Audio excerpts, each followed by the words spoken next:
Ben, let's see.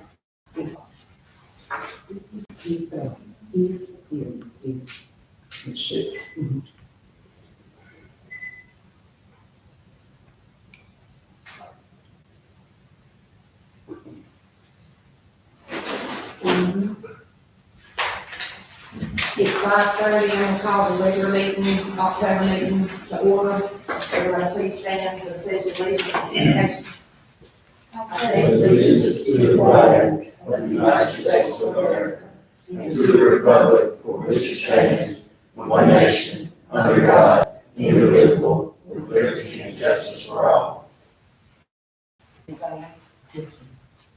Dear Father, we come in the precious name of your Son, Jesus. Lord, we thank you, God, for bringing us up until this present moment. Now, God, as we come, God, Lord, to handle, God, the business of this county, God. Lord, lead us and guide us, God. Help us, God, to be listeners, God, and to understand one another. And we thank you, God, in Jesus' name. Amen. Amen. We have all 5 commissioners here, so I will ask quorum. Do I hear a motion to adopt the agenda? Do I hear a second? Second. All those in favor say aye. Since last Monday was a week ago, I'm assuming everyone has had the time to read the minutes from September the 16th for the regular meeting, September the 17th for the emergency call meeting, September the 17th for the second emergency call meeting, September the 24th for a call meeting, September the 30th for the call meeting, and October the 13th for the work session. Do I hear a motion to adopt the minutes of those meetings? Motion. Do I hear a second? Second. All those in favor, say aye. Aye. Next section is for public comments. One thing I am gonna do, since we do, Nikhil, you introduced your guest, I'm gonna go ahead and move him up. He's going to discuss the parsonage property for us. So that will be unfinished business number D. I'm gonna go ahead and move him up since there are no public people here other than the regular audience.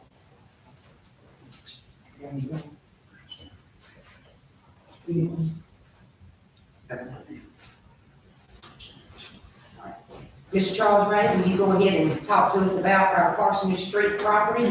Yes, good evening, everyone. Good evening. My name is Charles, and last name Ray, so you can remember that pretty easily if you know Ray Charles, right? I'm with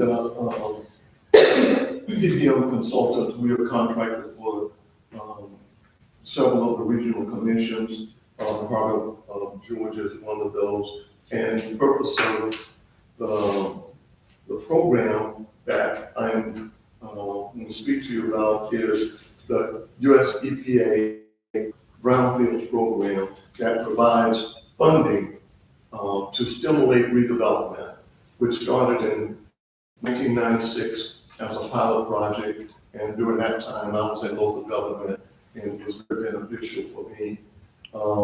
And in that process from 96 to 2000, when President Bush brought it in as a full-fledged program under the federal government and EPA, he thought it was a good strategy to try to bridge a relationship gap between EPA and private businesses by providing funds through grants and a series of grants that go from assessing properties that were not being fully promoted, and people were concerned that there were some environmental situations. Banks were not loaning money unless environmental assessments were performed on those properties. So the first grants came out as pilot grants in 1996, and I was fortunate to be in local government at that time, and it was a blessing for me to be able to have some funding coming into the local government that did not require match. And I could utilize that to provide assistance to both public and private properties to help remove any, whether it was a perception or real environmental impacts. So it went from an assessment grant to a cleanup grant, the revolving loan fund, and the planning grant. And those still in existence. They have been the poster child of both administrations throughout the years, and it has continued to be.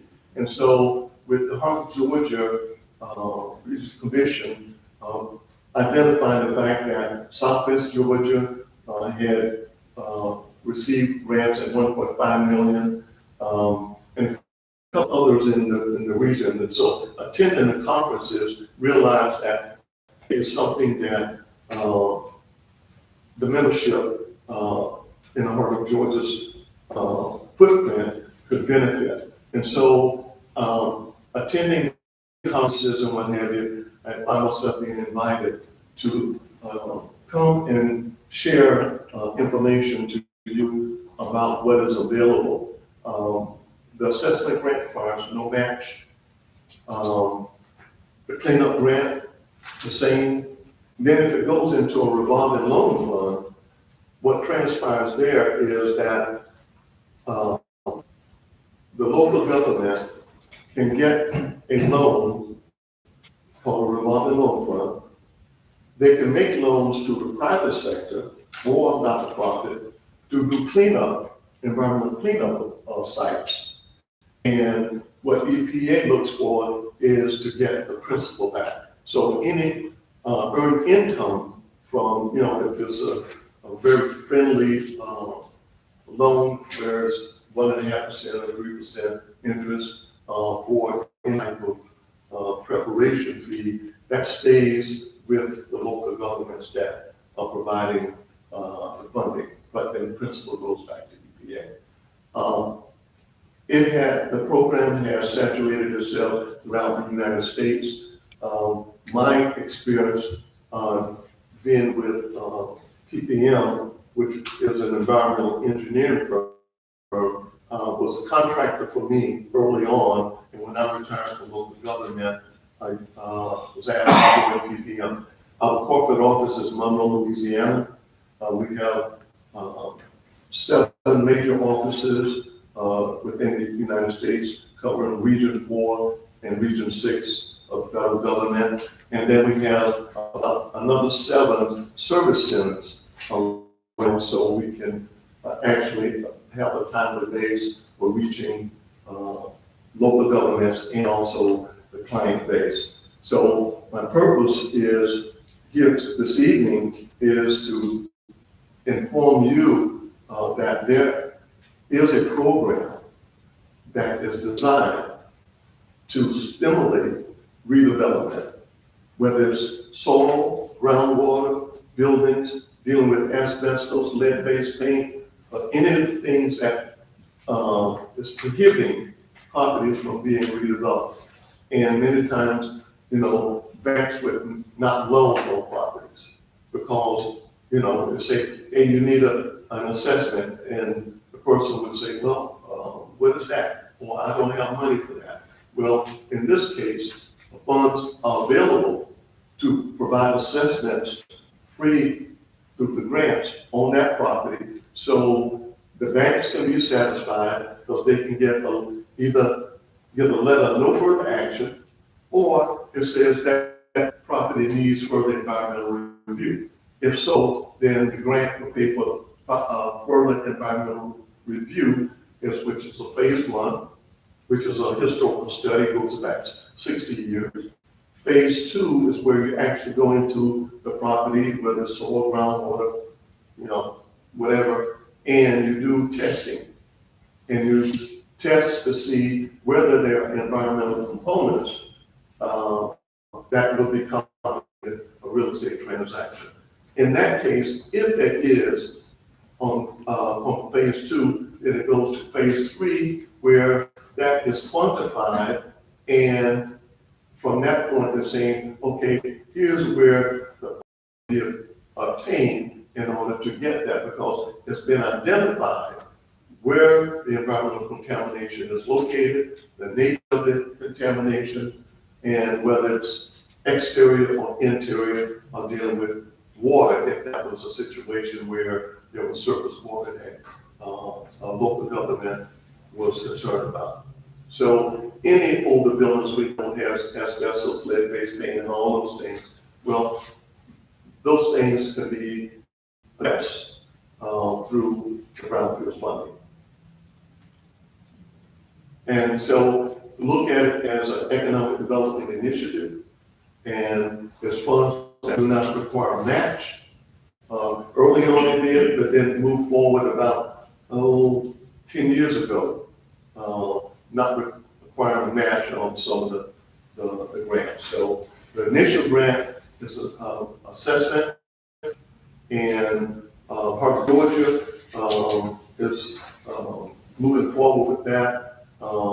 Southwest Georgia already, they're in the second round of funding, so it's not anything that's foreign or new. It's just a matter of coming into the various areas. So my having conversation with Rich Bennett over the last year about moving forward with applying and then identifying local government areas that could benefit, and then in do so, identifying what properties do they have that could be, yes, ma'am. Do the grants, do they want to remodel or do they qualify for demolition of property? I mean, Well, it depends on what you're looking to do, okay, all right? Let me put it like this. Any older building Mhm. has some environmental impact, laws change, Right. all right?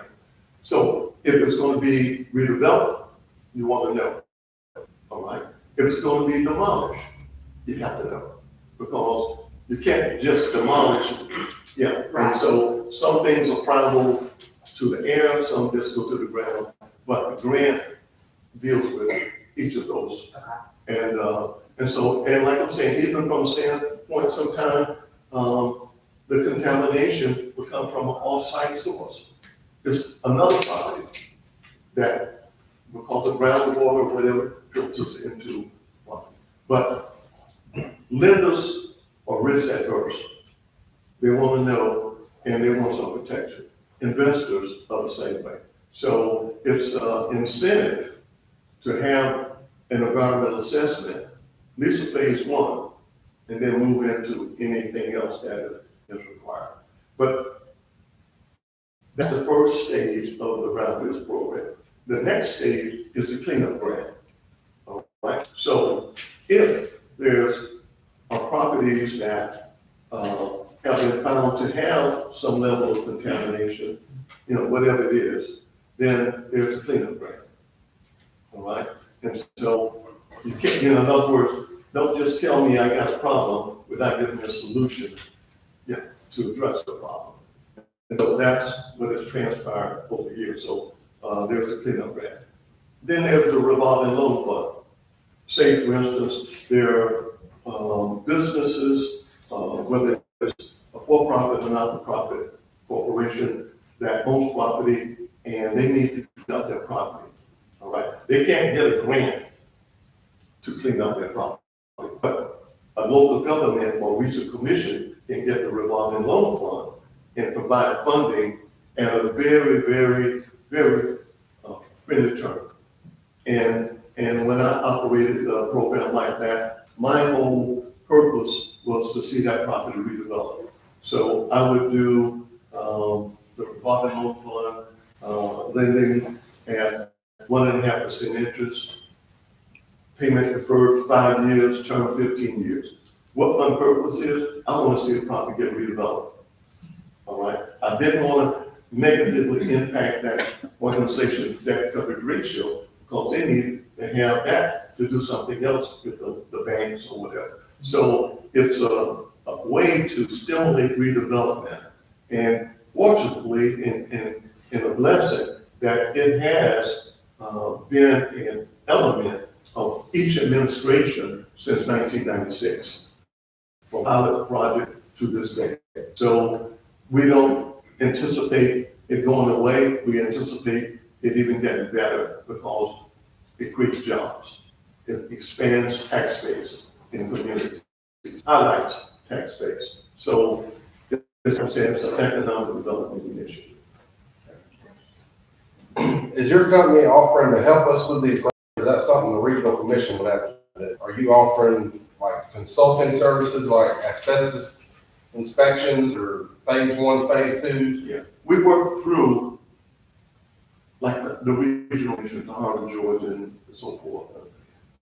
And get to the level of their membership, all right? So within the territory of what they cover, we provide assistance to their territory.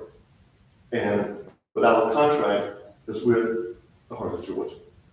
And like in other regional areas. And then, it becomes a situation where, currently they have, but then a local government is able to apply for a brownfields grant, all right? The chances are good, but the problem, what we found with local governments, they do not have the staff to administer, federal grant.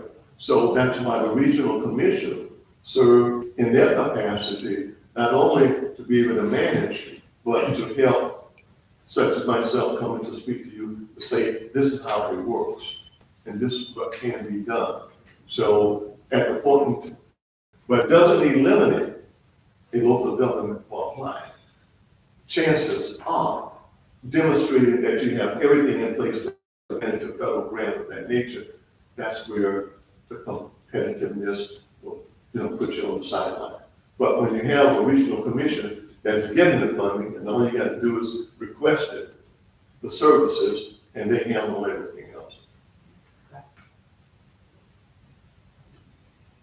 Any other questions? And you have my card, and so if you come up with questions, don't hesitate to, give me a buzz, because it's a situation, when I was in the government, it was a blessing for me, all right? And to be able to bring non-performing, I call them non-performing assets, back into a performing, whether it was tax-based, job creation, such, and just removing blight, It was a situation that it needs to be torn down, and that's an agreement with owner and the governing body, then to create a green space, then that's a decision you make. But properties can be put back to be on a productive use and impacting the local tax base in a positive way, rather than a negative draw on the tax base. But you have my card, and please don't hesitate to give me a call. And if you have any questions now, I'm pleased to answer. Yes, sir. Mr. Charles, how long does the process take? Process to assess a property? From beginning to end? From Well, phase one. yeah, it depends on the size of the property, all right? Now, when the funding is in place, like with the regional commissions or whatever, it's a matter of making a request that we have property that we would like to have assessed to determine if there are any environmental impacts. It may not be any environmental impacts. In other words, it's like the assessment is done and the historical study goes back like 60 to 70 years. And then looking at what else has transpired over that period of time that could have impacted the property in a negative way. So that's the phase one. Phase two comes into play when it says, okay, there was something there, and this is what it was. It was a company, whether it was agricultural, whether it was illegal benefit, which happens everywhere. So assessments are done to determine whether there's any negative impact that's going to impact the soil, surface water, or groundwater. Once that is determined, like I'm saying, get a letter of no further action, or here's the next steps in order to address that, to make it viable. Are these grants given out annually? I mean, are they given out every 5 years or Normally, It's- it's and, annually? but the grants can go from 3-year or 5-year grants. Mhm. So depending upon, which is best for the organization, the governmental organization. Right. And it also, now is available to not-for-profit corporations, 501c3s. Right. But, depending on how an organization see the time that it's gonna take to do what they wish to do and they spend the grant, because you never want to spend the funds that you request. All right, that's a no-no, all right? Because it would have to be reappropriated through Congress, and that's a no-no, all right? So, the thing is, in most cases, whether it's 300,000, 500,000, or 1.5 million, based on what it is that has been identified as what's based on the amount of money it would take in order to address it, whether, it's phase 1, phase 2, phase 3. If it's found to have the environmental impact, then there's the cleanup, which is another grant, all right, to clean up the environmental impact, to make it, bring it back to the market. Right.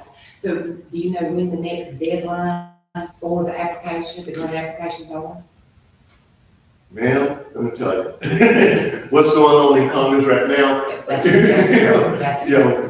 We know the program is still there, but when that's going to transpire, what we always know and what has been historical from the day that the grant term is announced, there's 60 days to get the. Okay. I mean, that's all right. And but That's beginning. Okay. well, I'm saying that's to get the funding to do any of that. All right. Yeah. Phase 1 and phase 2 are site assessments. Mhm. So you do that when you're buying or selling property to find out if the property is contaminated. It's like the one by Southern Star for your phase 2 on that. We went on it. This building we already own. We know there's asbestos in it. We've got a survey done. Mhm. And lead paint. And lead paint problem. Yeah, Yes. that's a good. That's a given. That's good. So what's the cost for the consultant or to? That's kind of what I'm wondering is if you're offering like a phase 1 and phase 2 service, or are you offering to consult with the Heart of Georgia to get us the grant? Yeah, no, we work with Georgia to get the funding. So we would have to go to They the part of Georgia. administrate getting funding to you, all right? And in the case here, I would get back to them and say, here are the sites that they have that they would like to see assessed and moved to clean up if necessary, so it can be put into an adaptive reuse, whether it's on the market or use it yourself, But for this environmental impact and issues, you're not going to be able to do it because you don't want the liability Right. associated with that. So it's a matter of, identifying sites that you would like to have pushed forward to the Heart of Georgia. You can, you got my card and say, hey, this is what we're thinking, and want to run it by me, or if you like, or just, to say, what do you think? Would you take another visit or whatever? But the whole process is, how do we help local governments, not-for-profit organizations, take non-performing assets and make them performing? Because it will erode your tax base, it will create blight, and so the deal is, how do you prevent that when there's an opportunity to do so? So our first step would be to get with Mr. Rich Bennett, right? Yes, Okay, yes. Ms. Lane, Ms. Bradshaw. So thank you for providing that information. My question is there a limit on the sites that can be applied for? No, Per county, there's not a limit. no, Okay, no. all right, go ahead. And so, I'm sorry, go ahead, Ms. Nancy. The fee that the regional commission would charge, is that incorporated into the grant? The fee that, If the regional commission will charge a fee, that, help us do this. no, they would not charge a fee for the utilization of the program or what we're talking about. Sure, Okay. charge a fee for everything else. Yeah, I mean, your membership should cover that, but as far as this grant, no. EPA would not look upon that as being, I mean, you're gonna take out a grant and you're gonna charge, no. Ms. Brown. Now, I was just gonna say that the fee is already in the membership, Okay, and they'll already be written in, so we don't have to worry about anything. And it's free of charge, it's like free government money. And what I would say as well, I know most of you attend different conferences and what have you, and with the local governments that have had programs, the brownfield programs, and so forth, it's good to network just from the standpoint of, it's like talking to someone on the same platform as you, say, what are the issues? Case in point, when I first spoke with those with the Heart of Georgia and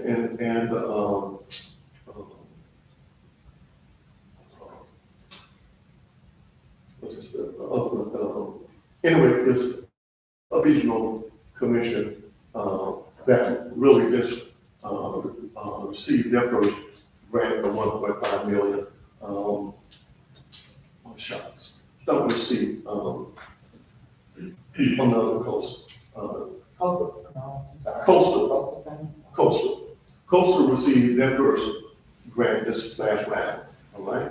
And so, in talking with them initially, it was saying, okay, now, to satisfy their curiosity, they had to speak to Suzanne with the Southwest Georgia, say, is this really true, what this guy is telling us?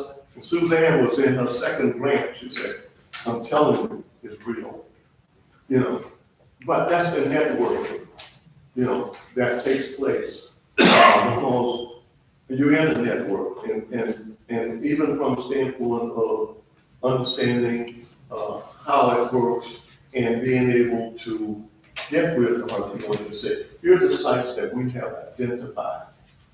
We would like to see them assessed to move them into the next stage of redevelopment.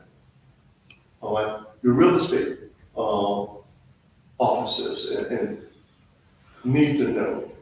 And because if someone is from out of town, out of state, is canvassing, they want to invest, normally they want an assessment done. If you got that, and through the Heart of Georgia, to get that done, it takes your process and transaction to the next level. Ms. Bradshaw. So that was one of the reasons, I met him at the guard training when I went down there, and that was one of my biggest questions, how much is it gonna cost? Because I know that Delaware County is in the debt. That's always my first question, how much is it gonna cost? And when he kept saying, oh, it's not gonna be any cost because you can work through the regional commission, that's why I wanted to invite him down to at least present this to the board, so we can have more clarity of this. Because that property over there, it is blighted, it is a hazard over there, something needs to be done with that property. I concur 100%, that we all know that Heart of Georgia don't do anything to Delaware County without a fee. I mean, so I appreciate what you're saying. I would definitely, like I said, get with the Yeah, I'm just gonna call. Well, just we all reach take in, a- go from there. Well, our membership doesn't cover the two plans, the 5-year comprehensive study, and didn't cover their, meetings that they charged us $1,500, $2,500 to do. So, So I have another question. So the other, area that was done, under this, when you mentioned coastal, did their regional commission charge that county anything, like he's mentioning, I'm not familiar with all the details, but as a rule of thumb, all right, for services under the grant, the federal grant, fees are not charged. All right, that's, now, if somebody is doing something else, because it's a federal grant, all right, it's coming to that higher body to assist those that don't have the staff or expertise to apply for themselves. You can apply for the same grant as the Heart of Georgia, all right? The thing is, can you manage it, the federal grant? Do you have the staff to do so? So that's why I'm saying, from the standpoint, if you're paying membership dues, then that should be a service that you request. that would be great. And Is this a grant that you can apply for year after year and get turned down, and then all of a sudden you got accepted this year? I mean, is this something you apply for until you get it? I mean, basically. well, let's put it together like this. The strength, as a rule, a local government, I don't care whether you're a top city or whatever, applying for federal funding is not a cakewalk, Right. all right? So the expertise to develop that grant comes from years of experience and also understanding what is Congress looking for, you know, coming down the line. In other words, here are the hot topics relative to the grant, irregardless of what grant it is. Same as with the EPA and the brownfields, all right? But the whole purpose of the brownfields is for redevelopment. I mean, from the very beginning, the whole purpose was to remove properties that were not being redeveloped because of either the perception or real environmental contamination that was prohibiting redevelopment. And basically just to get them back to productive Yes, pieces of property. back to the tax base, you know, so, you know, because if it's not paying taxes, it's gonna just continue to, and then the other thing is absentee ownership. You know, that's another one of the things that take place, out of sight, out of mind. Yeah, but the local government is dealing with it. You know, so it's how do we, you know, get things back on the tax roll in a positive manner, so. But, you know, each of you have my card, and if you think of something,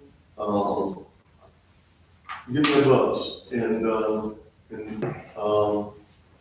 you know, as an organization, we normally work with so they can have funding that is no match that is required, and the service can be rendered to their membership. And now, it's up to you to speak up, and raise your hand and say, hey, you know, we got some things that we'd like you to look at, all right?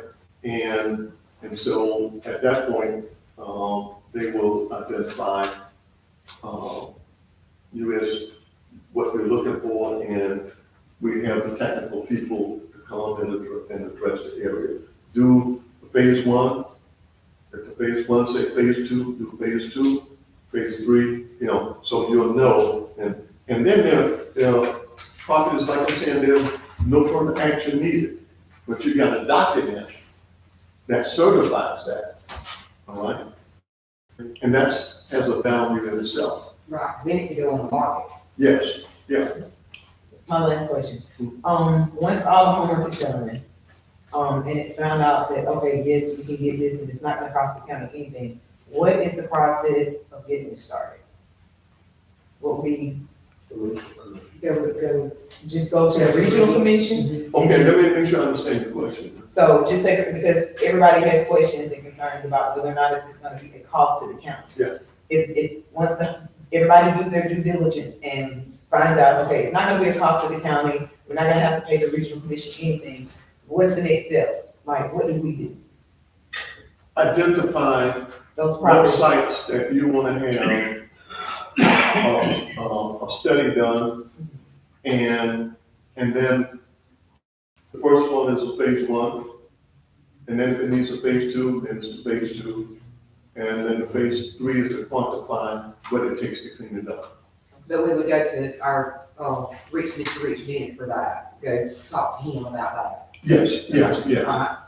And in my meeting within my, just kind of highlight what and then, normally what I like to do is, your properties that, sites, and I like to use the word sites, that you want to see redeveloped, but for some appearance of dilapidation or contamination, or, whether it's, agricultural, where sprays and yesteryear, anything like that where there's a potential liability, and that's keeping the bank from loaning, the investor from investing. Or, the local government got a property, how do we eliminate the liability we have, well, as it relates to environmental? Any other questions? All right. Mr. Ray, thank you so much. All for right, coming. but each of you have my card, please come up with a question after sleep the next day. Just give me a buzz, and, I will, if it's relative to the Brownfields program and what have you, I should be able to address it. I've been involved with it since, it was a pilot project that was started under Vice President Al Gore, and then moved to President Bush, bringing it into the federal government as a local program in 2000.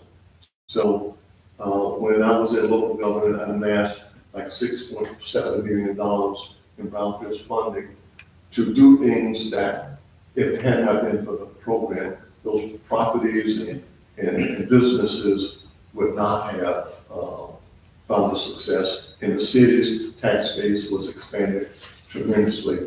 Jobs were created, and so those are the things that were the program was designed to do. Remove blight, contaminated sites, and create jobs, and expand the tax base.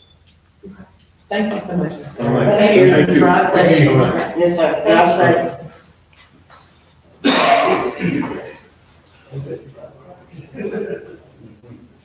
All right, so anybody else? Come on in. Anybody else of the public want to have any comments? Questions? It's my understanding the first two phases is grants, but the only money that, would be required is to pay back the principal on the third phase. Is it? That would be a lot for revolving loan. Right. Yes. Okay, so could you go through phase one and phase two? And if you think you got a bunch of costs, does the process stop there, or does it have to go through all? What's the ball rolling? The revolving loans is like for if a citizen has a property, the county can apply for the grant.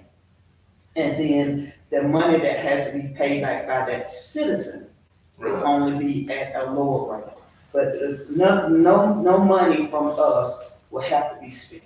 In any of the phases, In if any as long of as the county is applying. In any other places. Gotcha. Nobody else? No. Okay. Next thing we're going to is the unfinished business for the committee reports, and we're gonna talk about, community development center building remodel. They are moving right along, they've done some painting today, they got tile put in the bathroom. I do have a question about tile, and I will be getting with him. We've been playing telephone tag, and he's been getting there when I haven't been there, and I've been there when he hasn't been there. So anyway, we're working that out. But they're coming along pretty good. They've got most all the doors up except for the federal offices, because we cannot get into the federal offices because the federal offices are closed. So, but all the other doors are done pretty much at this point. And they're moving right along with it. And y'all been in there now, y'all seen everything, so, Mike, you got anything to add? I hadn't talked to him this week other than maybe one day. And he said the same thing, they were just kind of moving right along and he expected them to start painting this week, which I hadn't been there. Well, they started painting today, some, but the doors, they're just gonna have to do the best they can around that, because we cannot get into the federal offices. So, Let's go to the kitchen. well, that won't get us into the NRCS back there. Oh, no, I know. Yeah, and this hall closet thing now, we can't get into it either, so.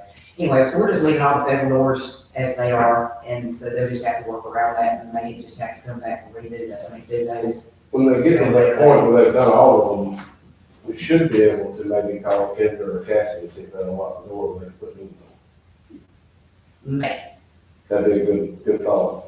It's a good thought, might try that, but, I mean, chances are, they may say no, but, we can try that when they're like, okay, we've got to get this done today, this is the last day the door people's gonna be here. Well, I remember in the contract, that it was our responsibility to do repairs to the building. We've got to do repairs to the building, you know. But there again, Washington does trump county, so they're bad. So, but anyway, we'll cross that bridge as we get to it. The next thing we're gonna talk about is the share for the body cameras and the tasers. We've discussed this at length on Monday's working session. Are there any motions to approve the, body cameras and tasers? Motion. Do I hear a second? I'll second. All those in favor say aye. All those opposed? I mean, I will. You go. It's gonna come out of SWAS, right? Everybody else. It's coming I out did of it. Okay, I did it. Okay. It's like a year, I believe. Alright. Next thing is the animal control ordinance. Alright. Go ahead. Could we maybe make a motion to table this so we can? Yeah, that's alright. I sent y'all this ordinance that, Ron had sent to me. It's very in-depth. I read it, I mean, I Yeah, let my phone read. make changes, make notes. Get with me in the upcoming week or two, between now and next month. And let's sit down and, kind of streamline this more than what this is. Basically, we want a ordinance that's going to give our sheriff's department a leg to stand on if there is an unruly dog in the county. Not just for every dog that's running through your yard. He may not be unruly. He just may be chasing a rabbit. He may not be unruly. But now, if there is a dog out there and he is killing all your chickens, we have a problem. Nuisance animals. And it specifies the different levels of different things, and I think it might just have a few things in it that we need to take out. Yeah, there's things in there that we need to take out, and we need to streamline this more than what this is, from 8 pages down to about maybe 2. I agree. Give me a second, get a motion to table this until the next working session. Okay, all right, all those in favor? All right, moving right along, the planning and zoning, that's due for next month. Partially already done, landfill. Now, Andy has we've talked about this, we need to get this, chopping site prep done. Do I hear a motion to go ahead and put this in the enterprise? Motion. Second. All right, pick one. Okay, pick one, you just pick one. All those in favor say aye. Aye. All right. Now, we also have, the man that needs the refund. Keith Stevens. Do I hear a motion to give him the refund? I hear a second. All those in favor? Aye. Can we read? All right. Next thing is, the landfill is the Sun Machinery bill.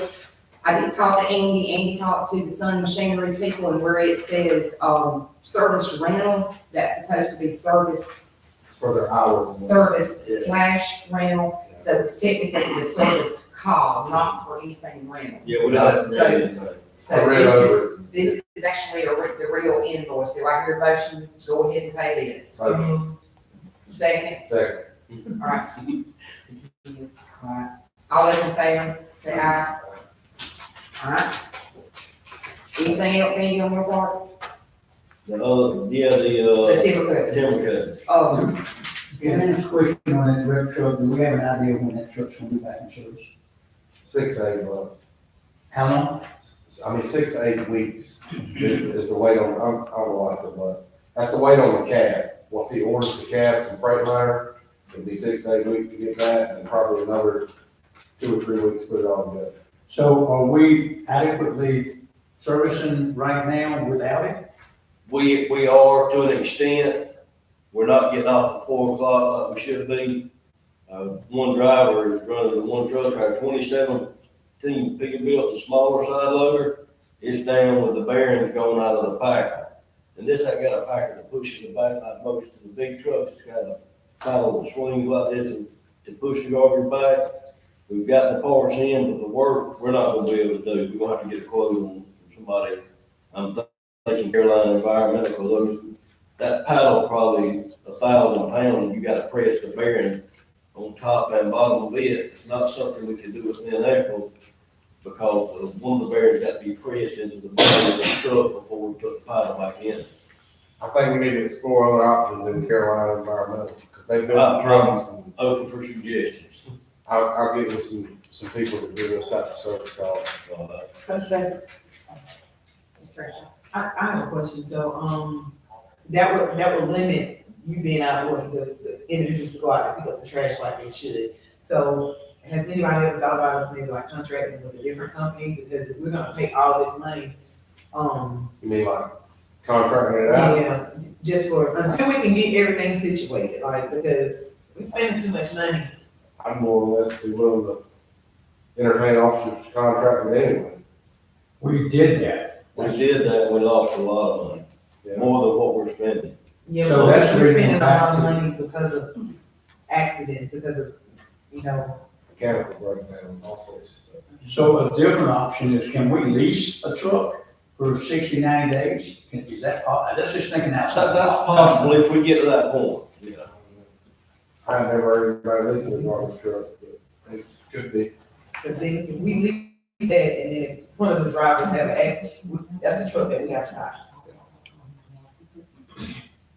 I understand, but I didn't know that we have 2 trucks, one's down for 6 to 8 weeks, and now you're talking the other one, we have.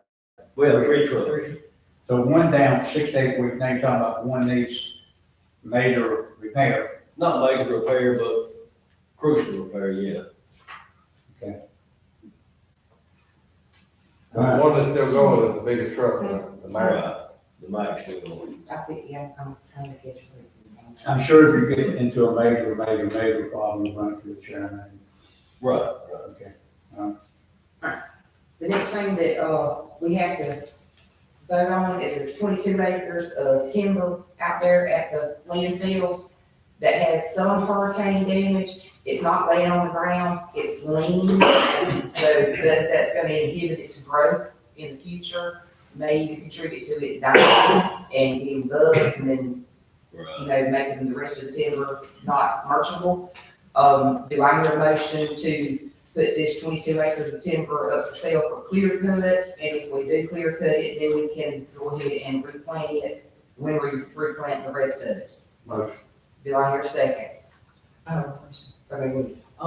So this is gonna be procuring this out to a company that will come in that is timber down. Yes, ma'am. It'll be putting it in the enterprise, and they'll come and give us a lump sum. It'll be up to them to do the timber crews. They'll have to maintain all BMPs as far as what the forestry requires. They'll have to work with the landfill as far as when they can come in, when they can go out, because the gates are gonna be locked and that sort of thing. But anyway, we're gonna clear it out for them to do bids. As long as the company is bonded, bonded, insured, a normal timber company. I second. All those in favor, say aye. Aye. All right, Andy, then come to the office in the morning, Okay. not at 8 o'clock, we'll come about after lunchtime, because Jen won't be there till after lunch. Okay, all right. Next thing is the senior citizen van. I got an update today that he finished it, he drove it down the road, and like, to get a part or something that was fine, and told him not to drive it much, insurance. But Scott's gonna get Janet the title and all that stuff, and we can swap it over, get a tag, insurance. And then it'll be ready to go. And then we'll have to take that other one off the insurance out there. Okay, all right. Thank you. New business, road department pole barns. I will do that.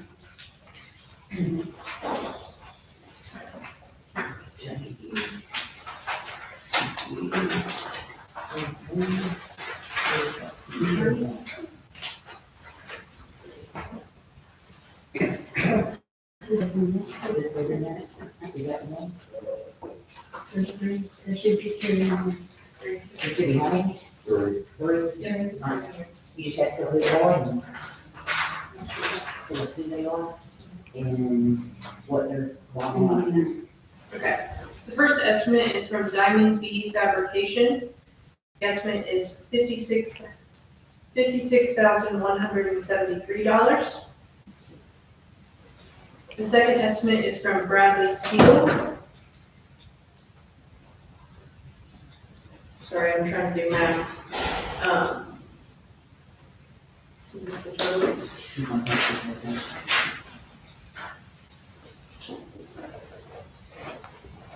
Yes, that's the total.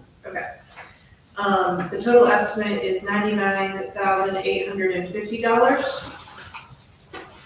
The last estimate is from Graham and Studsill. And their total estimate is $72,000. And I did reach out to as many local contractors as I could, and they all said they were gonna turn in bids, but they did not. Okay. Do I hear a motion? I make a motion to go with Diamond B Fab. I've seen his work, I've vouched for it. All right, do I hear a second? Where did that one be from? He has a shop over in Tifton or Ocilla, and he's originally from Florida. It says on this piece of paper, it says Citra, Florida. Citra, Florida. But he has the office in Tifton. And Graham is from where? Eastman. They're trying to do our remodel. But the first one was 56,000, Brown was 72,000. Right. And they're gonna do the exact same thing. Right, Yes. they all got the same specs. I'll second the motion. All right, all those in favor, say aye. Aye. Everybody. Bring this one, bring this back. All right. Next, we have the resolution for adopting the 2025 Joint Comprehensive Plan. I make a motion we adopt it. Do I hear a second? All those in favor? Aye. I don't have to read it, do I? Out loud. Alright. Next, we have the, 2026 Commissioner regular meeting schedule. I make a motion we adopt the schedule. Second. All those in favor say aye. Aye. Alright, next we have the, 2026 paid holiday schedule. Make a motion we accept it. Second. All those in favor say aye. Now, HVAC at clerk court office, we have quotes from Pruitt, Barlow, Premier. And I have all of them. Barlow sent multiple quotes of different options. Is this Pruitt part of that you just handed out? Yeah, there's two different things, there's one for the courthouse. That's for the one for courthouse. taxes. Pruitt. Okay, Pruitt's for the courthouse and the tax assessor's office, so it won't be on this. All right, Mhm. There's one Courthouse. There's Okay, courthouse, okay. All right, and then I don't have all of it. Y'all got all of it? Okay, all right. Okay. He's much higher. I just need three. And I did call and double check with Premier that included everything in their price. That's a unit, that's a crane rental, that's everything top to bottom. So if they can do it for that, I said, I'm good. All right, this one price for the, $25,028, that's for the replacement of those two cars. All right, and then they had the $14,391, that was replacing the whole chute to boot. Right, 7.5 ton. And then Barlow is He's higher around, on all his options. he's around 30 something to replace the 7.5 ton. Yes. So, motions Motion to go with Premier for the, for the courthouse. no, for the total deal was not the, I ain't got nothing in front of me. 14,000, whatever that is. the 7.5 ton split heat pump. I'm second. All those in favor, say aye. Aye. Everybody, anybody, nobody? I mean, the majority got it, but they keep. They were much cheaper than everybody else. I don't know how they can do it. I understand they much cheaper, but they stuff keep breaking. We definitely have to find someone. That unit up there was 2008 or 10. It was installed whenever they put in the, whenever they remodeled the courthouse. It's lasted a good while, I'll So give it it's, that. so it's been there. I just know that over the years, we've had a lot of issues with their units. They last about 2-3 years, and then we're having to either replace parts or replace the whole thing. The way Marlon said you get around this, because these are all commercial units, the way you get around it is installing multiple residential style units, then you get a 10-year bumper warranty. When a commercial unit, you get a 1-year parts warranty and 5-year labor warranty, or 1 year labor and 5-year parts on certain parts. That covers the whole thing. He was trying to explain some of the warranty stuff to me, and he used a totally different brand unit, which is a Carrier. These are Goodman that they're putting in. And all the goodness are supposed to be fairly good, but They're middle of the market, Carrier, Train, they're all up there at the top of limits. Goodman's middle of the market, more budget friendly. They just don't have any warranty anymore. All right, next thing on the agenda, I'm gonna recuse myself from this, but it's the, renewal of any discussion, I'm gonna recuse myself from that. Because it's my husband who has the contract. I make a motion to accept the contract and move forward. If you're right here a second, all those in favor? Okay. All right, Leisure Service Commission.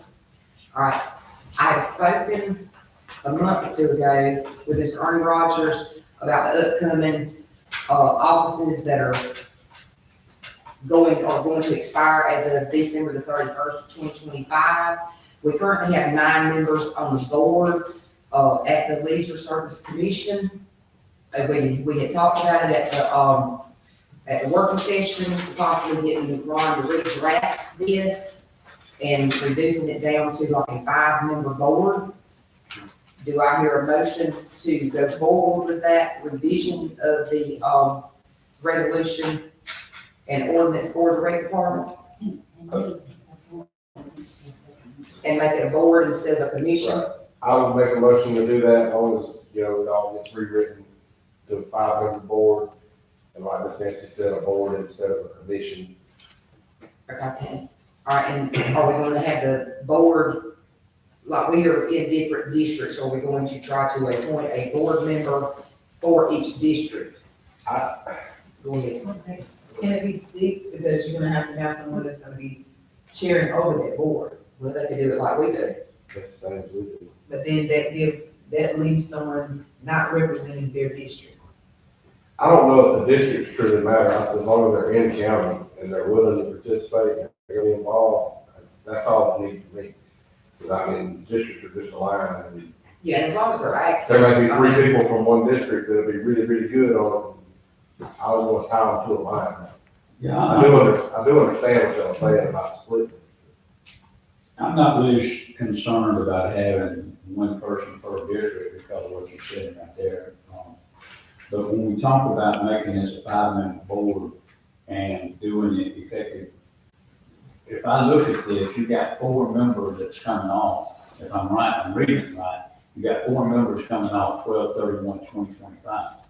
So are you saying that you're just gonna make it a 5-member, let those 4 expire, and that the other 5 is staying on there to 2026? Well, from what Mr. Rogers told me, he said that himself, and he is the chair, and that Ricky Henderson and, Kente and Mr. D all wanted to come off. And there are several others on here who want to come off. Go ahead.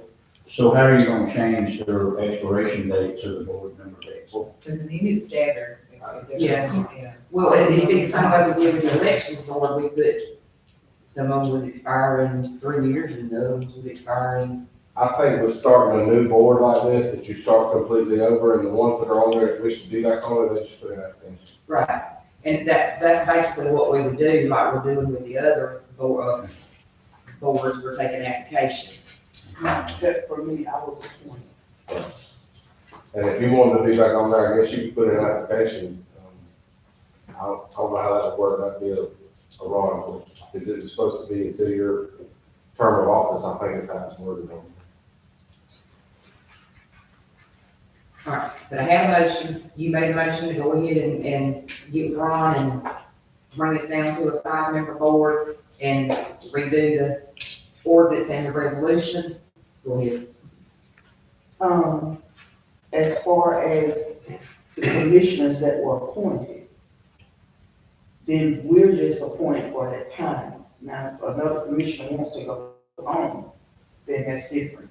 But the other 3 needs to put in an application. I don't know if it would be a requirement to put a commissioner on there. I know some of them write it up when they have like a combination of city and county, have a representative from the city, representative from the county. I don't know if that's a requirement, we might go through Ron and see what he thinks would be best. None in here, it didn't say that. It didn't say that it had to be, No, it's not a requirement, it's like to fill an unexpired term, and there's what it says. yeah. So I think it's always good for someone on the commission board to sit on boards within the county. That way you can pay attention to the finances, the spending.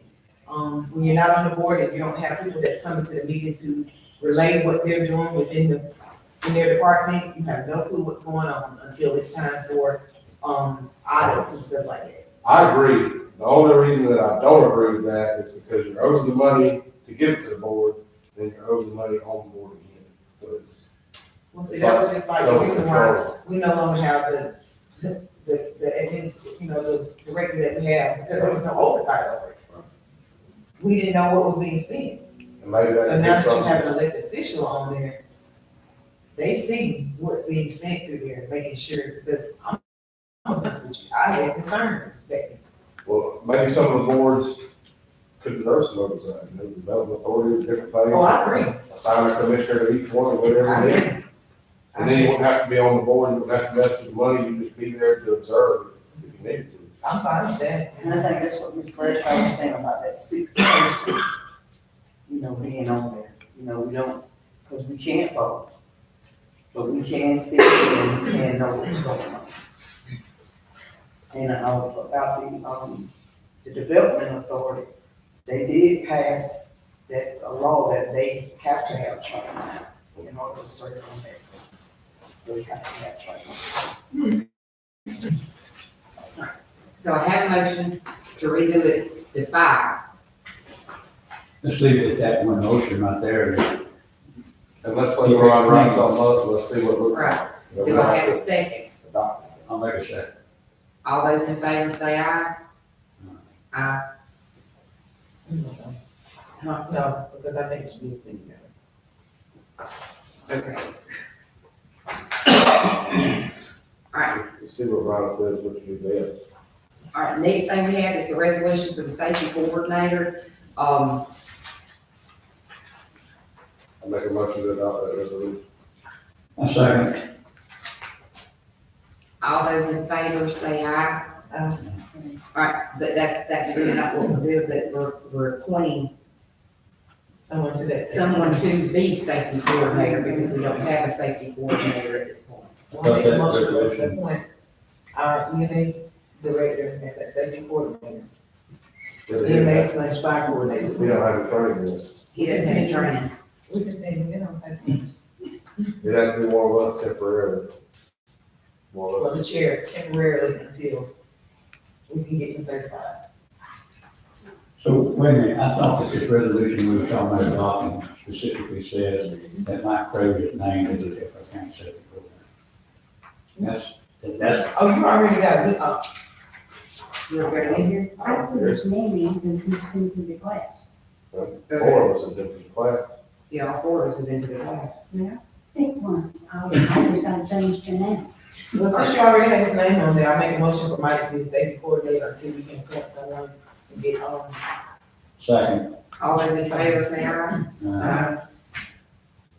All right, next we have the striker renewal. Do I hear a motion to go ahead, the striker, EMS already has this in their budget. Do I hear a motion to go ahead and renew the striker?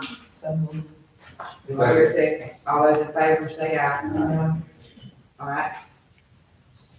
Safety tower maintenance contract attached, last Monday, all we had was this. I contacted, Kevin and got his paper of what we wanted some more details about what his safety, his maintenance program stated. Do I hear a motion to approve this?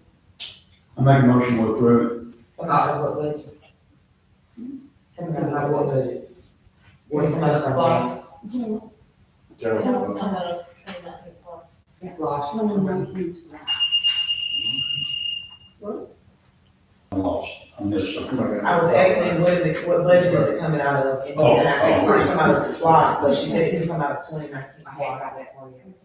All right, I have a motion. Do I hear a second? Second. All those in favor? Aye.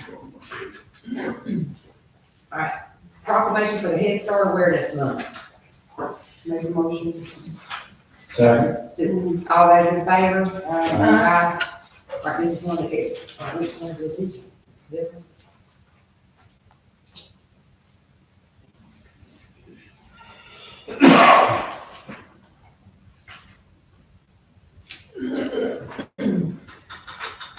All right, whereas the Head Start program began as an 8-week demonstration project designed to help break the cycle of poverty.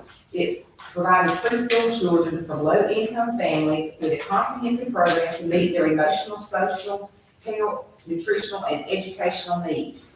And whereas Head Start has grown since then to serve every one in 11 Americans, helping them build the skills needed to be successful in school and in life, with participants less likely to live in poverty or receive public assistance. And whereas the Telfair County Board of Commissioners recognize the importance of supporting Head Start in providing awareness, education, and resources that can save lives. And whereas the Head Start's reach in Telfair County provides access to eligible families with children ages 3 to 5, children under the age of 3 in early Head Start programs, and eligible children in migrant and seasonal Head Start programs, with priority given to children with disabilities, children with families experiencing homelessness, and children in foster care. And whereas during Head Start Awareness Month, Telfair County recognizes our local community leaders and their dedicated staff who are helping our most vulnerable children and their families thrive through the delivery of vital early childhood education, health, and family support services. Now therefore be it resolved that the Telfair County Board of Commissioners does hereby proclaim October 2025 as Head Start Awareness Month in Telfair County, Georgia, and calls upon all citizens to join in supporting Head Start's efforts in our community. In witness whereof, we have hereunto set our hands and caused the seal of Telfair County to be affixed this 21st day of October 2025.